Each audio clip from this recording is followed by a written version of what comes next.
سلامونه، امید لرم چې تاسو ټول به روغ او جوړ یاست او ژوند مو ښه روان وي. د یو نوې ویډیو د نوې موضوع سره بیا ستاسو خدمت کې حاضر یم. ملګرو، لکه څنګه چې تاسو معلومات دی، یو نوې قانون راتلونکی دی. دا به کله قانون کیږي، کله پاس کیږي، دا لا معلومات نشته، خو امکانات ډیر زیات لري چې ډیر نږدې وخت کې به راشي.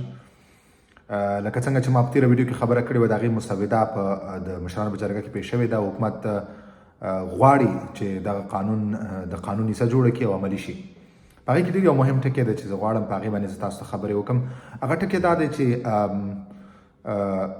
لکه مخکې بل ته چا چې کاخت سجوغ واخیست او هغه به ختم شو، دوی به بیا غوښتل چې دوباره خپل کاخت سجوغ نوی والي تمدید کړي.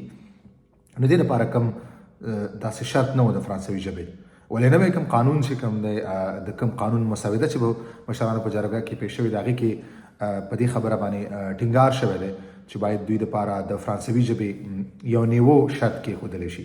مطلب دا دی چې یو کس د هغه سر 4 کلن کارډ دی یا 10 کلن دی، 4 کلن دی، دی بدلول غواړي، تمدیدول غواړي، نو دی باید خپله فرانسوي ژبه لیول نیو هم ثابته کړي. دې دپاره باید دی یو رسمي سرټیفیکیټ ولري. یعنې تاسو باید هغې نه چې کله تاسو د کاخت سجوغ تمدیدولو دپاره ځئ، باید تاسو سره څه نه څه فرانسوي ژبه زده وي او د هغې دپاره تاسو امتحان ورکړی او یو رسمي سرټیفیکیټ تاسو ولرئ. رسمي سرټیفیکیټ نه مراد دا دی چې دلته ډېر زیات ټسټونه دي، مختلف ادارې اخلي. دې کې بعض ټسټونه چې کوم دي هغه د دولت په لیول باندې، د دولت په سطح باندې، یعنې دولت ته قابل قبول دي. بعضې امتحانونه یعنې بعضې ټسټونه چې کوم دي، کوم ادارې اخلي، هغه دلته ادارو دپاره یا دولت دپاره د قابل اعتبار دي، قابل قبول دي. تاسو هغه امتحانونه باید ورکړئ. که د دې لیست، دغه امتحانونو لیست تاسو په ګوګل هم سرچ کولی شئ چې کوم امتحانونه دي، په کوم ځای کې تاسو ورکوئ. تاسو د خپل سوسیال نه هم پوښتنه کولی شئ، کومک ترې اخیستلی شئ. ولې مهم ټکی دا دی، مهمه خبره دا ده چې تاسو باید څه نه څه فرانسوي زده یئ تر څو تاسو خپل کاخت سجوغ تمدید کړئ، نوی کاخت سجوغ واخلئ. اوس زما د دې ویډیو ټول مقصد دا و چې یو خو دغه خبره وه، دویم دا د دې ویډیو دا مقصد دا دی چې تاسو کوشش وکړئ فرانسوي ژبې باندې فوکس وکړئ.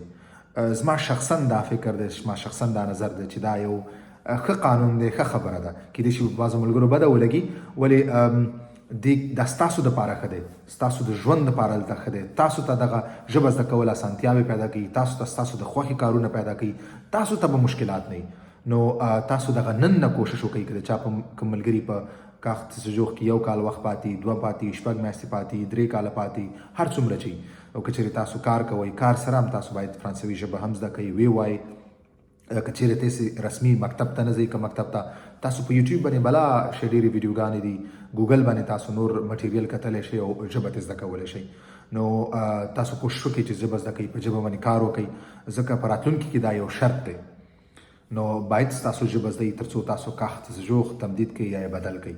نو دا به شرط وي په نوي قانون کې. نو تاسو د دغه نوي قانون دپاره اوس نه آمادګي ونیسئ، اوس نه به فرانسوي ژبه باندې کار وکړئ تر څو هغه وخت ستاسو چې رارسېږئ ستاسو فرانسوي ژبه یو لیول ته رسېدلي او تاسو وکولی شئ چې یو رسمي امتحان پاس کړئ او سرټیفیکیټ ولرئ. نو اوس نه په دغه باندې کار وکړئ، په خپله فرانسوي ژبه باندې، ځکه چې دا قانون راتلونکی دی او ډېر امکانات لري. په دغه نوي قانون کې په بعضو ټکو باندې بعضې د نور چې کوم سیاسي احزاب دي هغه هغو په اعتراضات لري.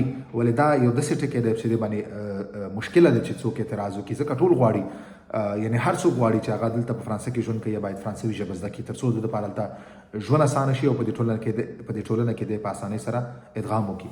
نو تاسو ورته اوس نه تابع ونیسئ، اوس نه ورته خپله آمادګي ونیسئ، تر څو هر کله چې ستاسو د کاخت سجوغ وخت را نږدې کېږي، ختمېږي، نو تاسو به د فرانسوي ژبې رسمي امتحان ورکړئ او تاسو سره به سرټیفیکیټ وي او تاسو ته به کوم مشکل نه وي.